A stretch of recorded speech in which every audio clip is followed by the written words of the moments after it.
I love the fact that you made that point, Nick. You're breaking my heart, but that's the really important part, right? So you might love your passion, but passion may not love you back. So sometimes we got to be realistic.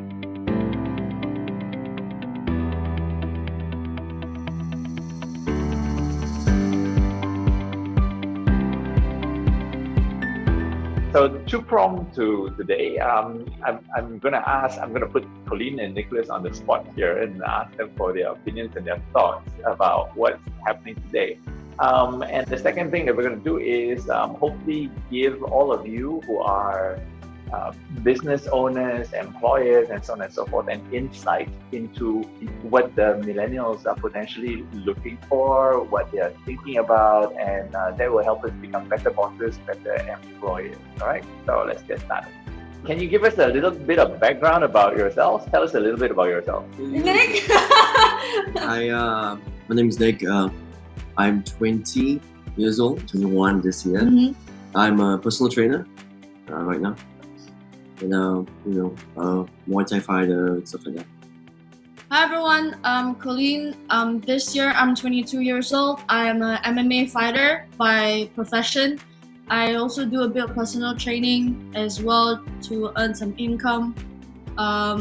We are both basically athletes, so we train together. I guess it's a bit different in the sense where we're slightly different because in our high school we were also homeschooled. So we grew up homeschooled. We learned things that we just wanted to learn. We actually used to do Spartan obstacle racing together in our teens. We used to compete it together just for the fun of it. I used to be a Spartan pro athlete, so obstacle pro racer, where they would send me around the world to just compete before I became an MMA fighter. And as Nick said, he's actually a Muay Thai fighter, so we actually trained Muay Thai together. And he's had how many fights now? 7 fights. 7 fights in Muay Thai. And Wow. for me, I fight MMA and a few other things. So about in total, I've 12 fights in total. So I guess it's a bit we're not like the regular millennials that we go to college, because we're actually not in college right now. We graduated from high school and we did our SATs, and then we just did our A certified personal training course. That's our only professional certification that we have. And then now we're just kind of pursuing our passion basically. So you guys are basically not holding down the traditional jobs, right? You're doing your own thing. Because this is only personally for me. It's because I couldn't really hold on a regular job where I had no passion in it. For example, I'm not really passionate about I'm just gonna say accounting, for example. No offense to people. But for example, I'm not really passionate, and I know as myself as a person, I would not be able to thrive in an environment like that. So I needed to pursue a career that allows me to express my passion as well as career and have money.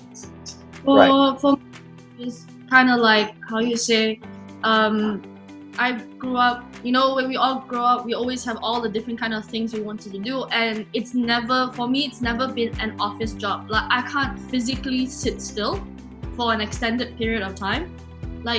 That's why homeschool benefited me and us so much as well, because we would get to study for 1-2 blocks and we're really focused, and then we take our short breaks and then we go back, and the process is so much better. And also for me, I really can't sit in a 9-to-5 office just staring at cubicles all day. And for me, I think it's kind of I had a passion for athletics as well.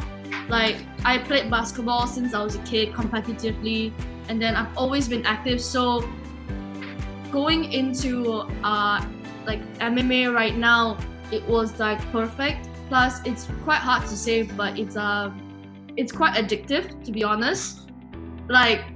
Fighting in the cage and everything is very addictive, and I think we got quite blessed to say that our parents kind of brought us up in the mentality that we help you and we want you to pursue what you want, your passion, your dreams, until you get there. So they've never said we don't believe you can become a world champion. They never said that. They're you want to do it? Okay, we'll help you. I'm hearing a lot of passion coming through, and the fact that we're saying right now, do you think that every millennial, or by and large, the large majority of millennials would be like you and would chase passion above tradition? I know a lot of my friends, they're not really my close friends or my like outer circles.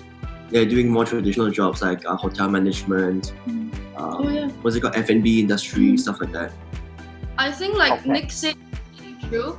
Like, I'm not saying all millennials are not like us or some are like us. It's just that it's like there will be a percentage, might be a smaller percentage that will actually risk it all to just like pursue their passion. Because I would say, like, when you say millennials, it's quite hard to say as well, because we are talking from like an Asian background, because we're in Malaysia. But if you talk about millennials in like white countries, Western countries, UK, US, Europe, and all that, their backgrounds might be different. Maybe the percentage there of pursuing passion might be more because of different upbringing.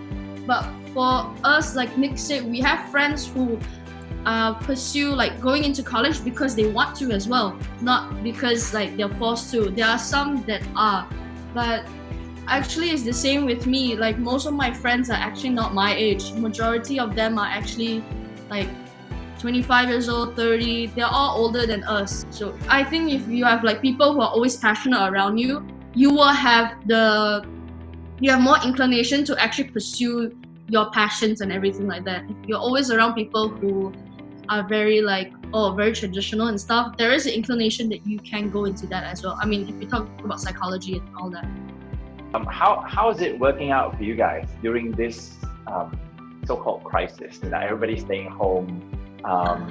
Work, I assume work is impacted. I don't think both of you are in jobs that would allow you to resume right now. Yeah, business for me definitely is in fact affected, because one, I cannot charge the same amount because it's ridiculous for me to charge, let's say, 10 ringgit per person, because it's not the same. That's just a fact, you know. Me being there and me coaching you is way different than me on your phone, you know, what's it called, telling you what to do. Because on one hand, I can just go like, hey, you know, I can literally poke at your back and go like, okay, you're doing this wrong. While for example, doing it online, you could easily just turn the camera away. I couldn't say anything. You know? Yeah, business really affected, especially for personal trainers. You earn most money as personal training. Most of my clients are really busy now with their kids and also with their work, so they're unable to do classes with me. And as for my other career as a Muay Thai fighter, none of the gyms are open. So Colleen and I go to Monarchy MMA. So that's where we train, and you know, that's how we get better with our coaches there as well, because we have coaches too. So in that term, my career also has been impacted. So has Colleen, because she was planning to go overseas to train for her World Championship, Asian Championships and Worlds, basically. Yeah, supposed to, but then the whole COVID thing put a damper on all that kind of stuff. So we had to wait and able to train ourselves as well. Yeah, I think because our line of work is actually quite similar to both of us. Not to say like we actually earn money from fighting, not yet anyway. No. We pay people to let us fight. Yeah. It's really true. Like, all personal trainers really are affected. Like, for me as well, I also do like a small cookie business on the side, vegan, because I'm a vegan. So I sell cookies on the side as well. Even that, thankfully, because it's F&B, people always want food. Like, especially now, like sweet treats is something that people love and crave, even in their happy times, their sad times, and all Especially in the sad times. Yeah, especially in the sad times as well. So that little side hustle, that one's doing kind of okay. There are so many young people like yourselves out there who are, you know, chasing passion, doing what you love to do, hoping to build a career out of that, and hopefully one day, you know, being paid to do that instead of having to pay others to do that. But with the situation, and I'm rooting for you. I'm rooting for you guys. I like a personal trainer who tells me that it's okay to eat more sweets when you're feeling sad. I like that. But right now, with the situation the way it is, it's it's a bad situation overall, right? Especially for those who are so-called chasing their passion. Or that's what I think anyway, and I could be wrong. So how do you make peace with it? One, emotionally, and two, financially. How do you survive when passion doesn't feed you, I guess? I think, sadly, I'm 20, so I am under the stimulus check. Thankfully, right now, I'm still living under my parents' roof, and they still support me. For the people that don't have that luxury or that privilege, it's definitely a tough situation for them. But I think most of my friends who are currently in middle class, they are they are being supported by the families.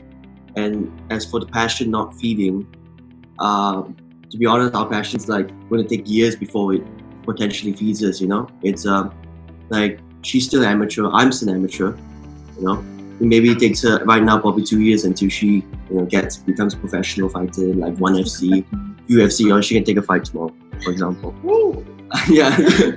But for emotionally, I'm very this is my personal thing. I'm very just like, hey, it is what it is. I can't stop it. It's not like I can go do anything.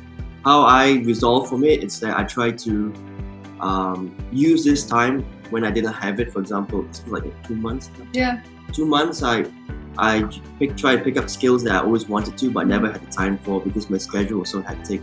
Waking up in the morning at like 5 o'clock in the morning, go train somebody, and I'm exhausted. I have to plan other things I have to plan workouts for other people. And after that, I had to go train in the evening until late night. Then tomorrow I had to wake up the next day and train more people. Yeah. So for me, I'm using this time to kind of like build skills that I always wanted to build, and trying and really self-reflecting about what is my career goals, for example.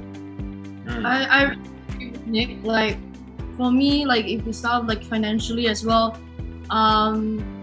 we have our parents, thankfully, for to at least have something to eat, a roof over our heads.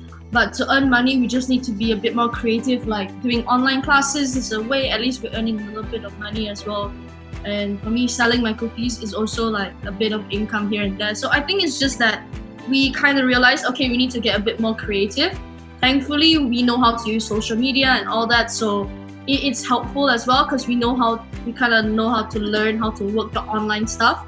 So as long, I think, as people in general as well get a little bit more creative, don't think of it as a dead end. Think of it like, oh, maybe this is the time for us to explore a different viewpoint, a different opportunity. Because I know a lot of businesses and all that are quite traditional in a sense where we do it this way. We've been doing this for 70 years, that sort of thing. But maybe this is the time where we could come out with different ideas and all that just to adapt to situation.